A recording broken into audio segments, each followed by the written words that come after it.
Shalom to one and all. Great to be back with you, wearing my Hawaiian shirt and still in the wheat fields of Shavuot. So we've just covered a lesson having to deal with pronouns among us. So we're going to transition from pronouns to Binyanim. Binyanim is a Hebrew word, and you could say stems, you could say families. Binyanim are structures, verbal structures. There are 7 different families of Hebrew verbs. And so this lesson has to do with identifying all of the verbs in a Hebrew verse and then digging into analyzing what binyan, what stem does each of those verbs come from, and then comparing the different stems that may be present in the verbs in a particular verse and seeing if there are any changes in terms of the shades of meaning that that verb can have depending on what binyan it is found in. Here's our lesson placard for today. So this is drill number 13. I've entitled this From Root to Fruit, Binyan Identifier. So we start with the 3-lettered root of a Hebrew verb. And when I speak of fruit, fruit is generally found on branches that are hanging down from the tree are not on the stem or the root or the stump or the lower portion of the tree itself. The binyanim, the different stems, the 7 families of Hebrew verbs, those would be likened to sizable branches that break off from the central branch, and then they manifest fruit. So this would be from root to fruit. Let's go ahead and take a moment to review the instructions for this particular lesson. It's a little bit more instructions for this lesson because it's a bit more in-depth, but we are going to be utilizing blueletterbible.org again as a major help to us in finding the information that we need to look for to complete the assignment. First instructional screen here begins with point number 1, where we're going to print out the practice verse in the Hebrew for this lesson as we're accustomed to doing. There are also some additional charts I've included with this lesson, and they are charts A and B. We're calling them the 7 families of Hebrew verbs. So 2 different charts, and you'll see an illustration of a tree on each one. They're done by different artists, and they are approaching it from a slightly different angle, and so I really felt it would be helpful for you to have these on hand. Definitely print them out. Take the time to stick them into your 3-ringed binder for your Hebrew class, Yiddish digital subscription, and you will be referring to these quite regularly. I would encourage you to do so. It's one of the harder subject matters or concepts for newer students, even intermediate students, to get a handle on is the 7 different families. Quite frankly, some of the families occur much more often, like the kal form of a verb is, in English, you translate it as the light one, the one that has no baggage. It's also called in some Hebrew grammars the G binyan. So there's different ways to refer to these different binyanim. And so the kal appears in the Hebrew text far more than any other binyan. The nifal is very evident in the Hebrew text. You see that quite a bit. The hifil you see quite a bit. The others do appear, but they just don't appear nearly as much. And so it would stand to reason that if you're rarely being confronted with, let's say, a hit pa'el or a pu'al, that you're not going to know it as much because there's a lack of familiarity with it.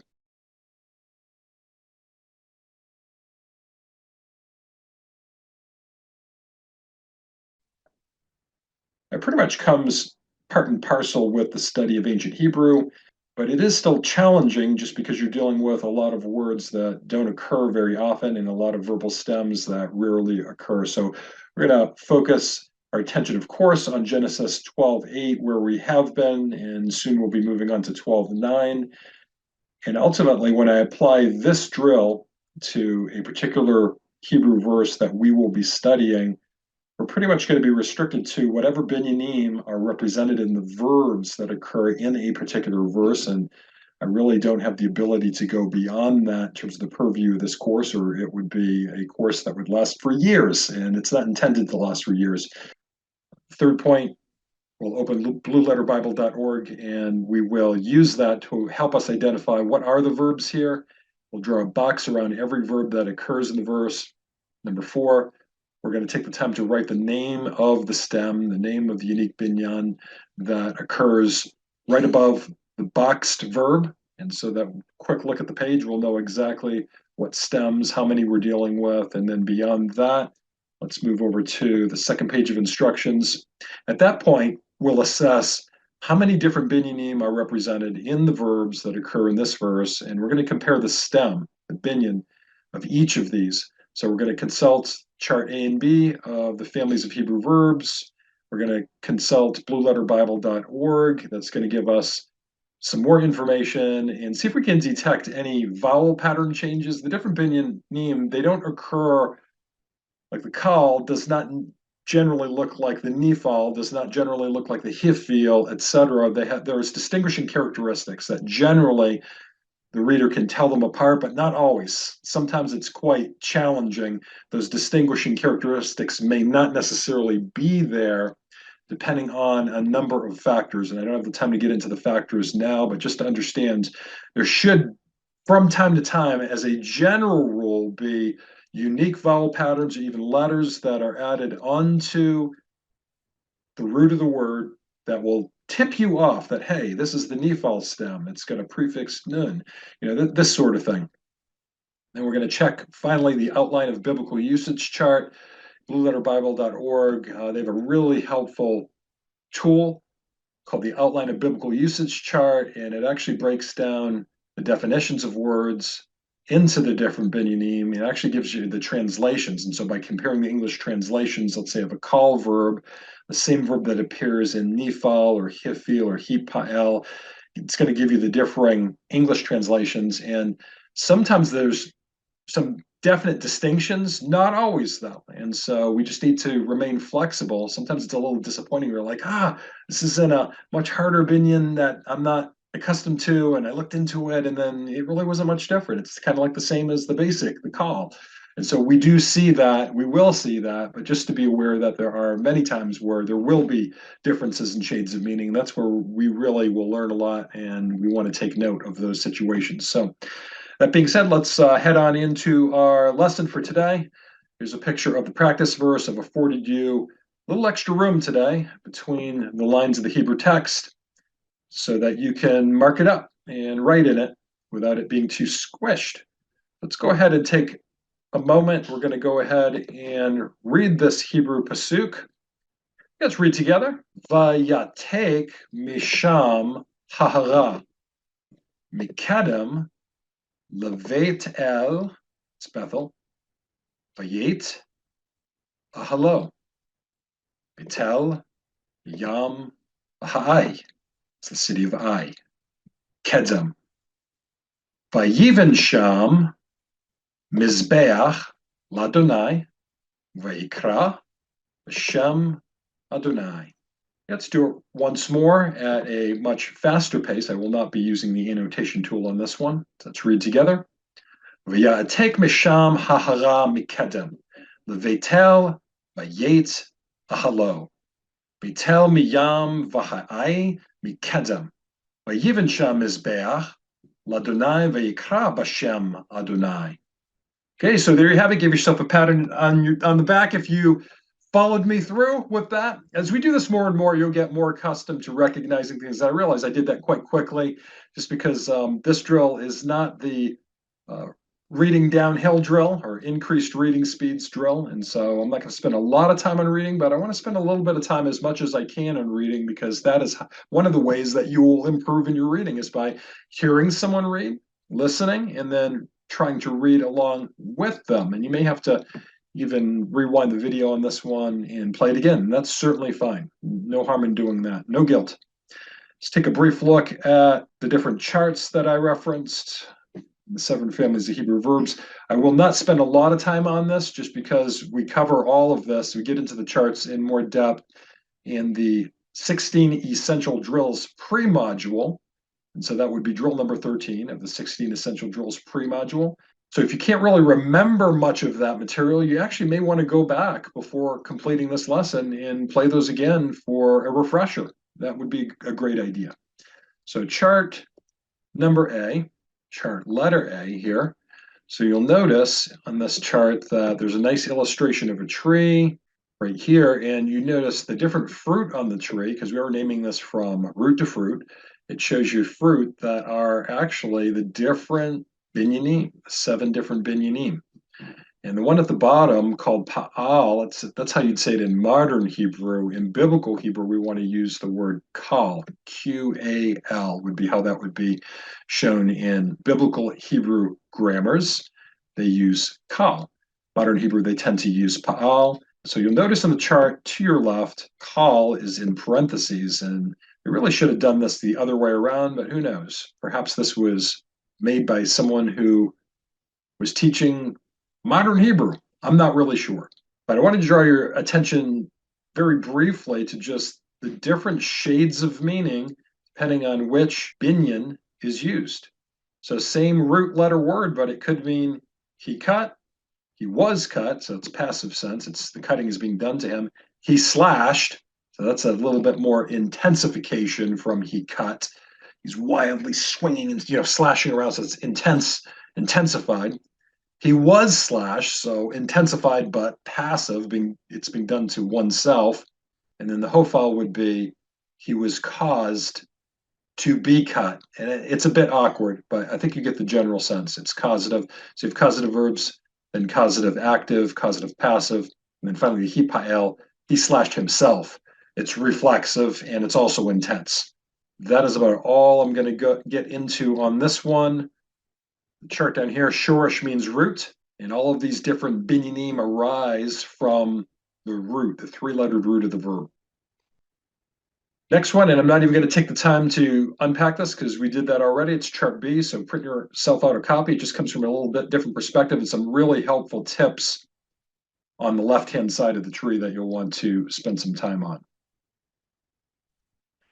Okay, let's look at the first answer key. So I've already taken the time to draw boxes around these words. Now, number one, if you had taken the time to do your vocabulary index cards with your Hebrew stencil, from that point, you would have spent some time memorizing the words that you did not already know in Genesis 12:8.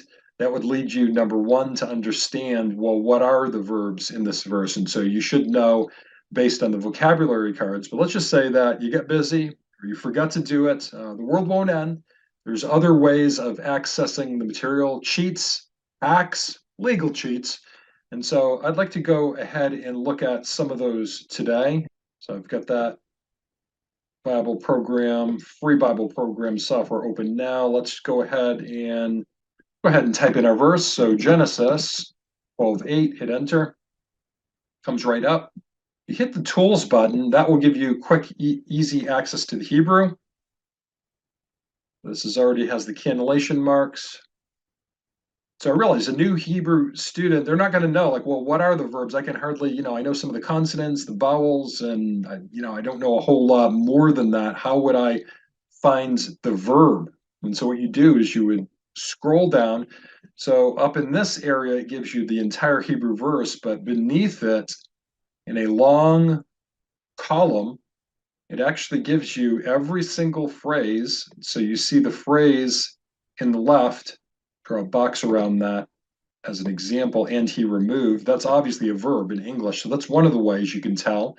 And it will also be confirmed because there will be a V that appears on the parsing button. So you get 2 ways of telling if it's a verb. You can look at the English, if you so choose, or you can go right to the parsing button on the right and just look for a V. And the V, if it is there, it stands for verb. And then we can click on that parsing tool button to get some more information about, well, what type of a verb, like what family of a verb is it in? So we've already taken the time to do that. And you'll notice in the green box in the lower left, it says we've identified 4 separate verbs in this sentence. So 4. So that's not a lot. Could have been less, could have been a lot more than that. So let's take the time just to read these verbs together. First one is vayatek, vayatek. And I want you to understand the different components. The vav is not part of the root. The yod is a pronoun meaning he will do something. And then we have the root, ein, tav, kof. So atak. We have the root, ein, tav, kof. So if we go back to the Blue Letter Bible program, first word it gives you, first demonstration of this Hebrew verb, shows you the whole thing as it occurs in the text. It's not just a verb. It has a conjunction and, it has a pronoun, third person masculine, singular, imperfect, he will. And of course, that type of a vav reverses the tenses. So without the vav, it's he will remove. With the vav is and he removed, past tense. You notice the second word, though, that is the lexical form of the word, much closer to the root. The root, we don't use vowels when we're talking about the root of a certain verb. When we're talking about the root of a certain verb in Hebrew, there's no need to use vowels, nikudot, so we just simply would tell someone the root of this word is ein, tav, kof. And the lexical form is atak, and it means to remove. Atak literally means he removed. So for the passive verb, the verb in the past tense representing completed action, there really is no pronoun added onto the word. It's invisible. It's just assumed. If it's in this form where you have the three root letters, you have a kametz under the first radical, a patak underneath the second radical, that is the classic lexical form. When you look in a lexicon to look up the meaning of a Hebrew verb, that is the form in the lexicon that all of the words are listed in, or the vast majority of them are listed in, with some exceptions, but that's generally how it's presented. And that is known as the third person masculine singular perfect form, meaning he did something, and he whatever, fill in the blank, he ran, he removed, he climbed, he shouted. So whatever the meaning of the verb is, you would fill that in after the word he, meaning past tense completed action. So going back to the answer key, I'd like you to do exactly what I just showed you to do by utilizing Blue Letter Bible, and you are going to use that. You're going to scroll down the list. You're going to identify the verbs either by using the English and the parsing button, looking for the V, or you don't have to even look at the English. You could just look for the V, and then you can look over at the English, and that'll help you with the actual translation of what that word means. Let's move on to our next slide. This handy little chart basically shows you what I just explained in the video. So it's a still snapshot image. You could even take a screenshot of this if you'd like to drop that into a program like Microsoft Word or Publisher and then print it out for your records. I don't actually have any more handouts with this lesson. I felt like I gave you enough. But if you like this, you can go ahead and do a Windows screenshot of it and then paste it into a word processing program and print it out, stick it in your homework binder. But you can see number one is either reviewing the English translation, then number two, scrolling through the parsing buttons and searching for the V, which represents verb. So we've already covered that in the video, so we're going to move on to the next slide. Okay, this is going to show us something that we haven't done, and I will be going back to blueletterbible.org. As you can see, there is an arrow here, an arrow pointing to an arrow. So the arrow pointing down is pointing to what is known as the Strong's Concordance number. H standing for Hebrew, and the number is 6275. So let's go back to Blue Letter Bible, and let's take a look at the value of a Strong's Concordance Hebrew number, clickable hyperlink, and what that will tell us about the word that we're studying. Okay, back again. Let's go ahead and take the time to click on Hebrew Strong's Concordance code number 6275, see what happens. Okay, so there are some things that come up here. First thing we see is the lexical form of the word, atak, meaning he removed. Shows you the transliteration, how to put it in English letters. Shows you how to pronounce it. Even has a little audio link where you can click and listen to a man actually pronounce it the correct way. It tells you that it's a verb, so it's confirming the part of speech. This tells you it's a primitive root, so it's a very old root, as opposed to being a newer root. You're scrolling down the page here. There's more important information we want to gather here and glean. This word occurs a total of only 9 times in the Hebrew Bible. That's not much. So it's not a word that most people, even people studying the Hebrew Bible for many years, would automatically know. They'd probably have to look it up. Gives you the different ways that the King James Version Bible translators have translated the word right up here. Removed, become old, wax old, left off, or copied out. It's kind of an interesting expression, copied out. I don't know if we speak like that anymore. As we scroll down just a little bit more, this is the key area that I'd like to draw to your attention that we're going to be using to finish the homework assignment. Now that we have drawn boxes around every verb, we need to identify which family of Hebrew verbs these verbs are all in. So this word only occurs in the kal, the light, the most basic binyan, and the hifil.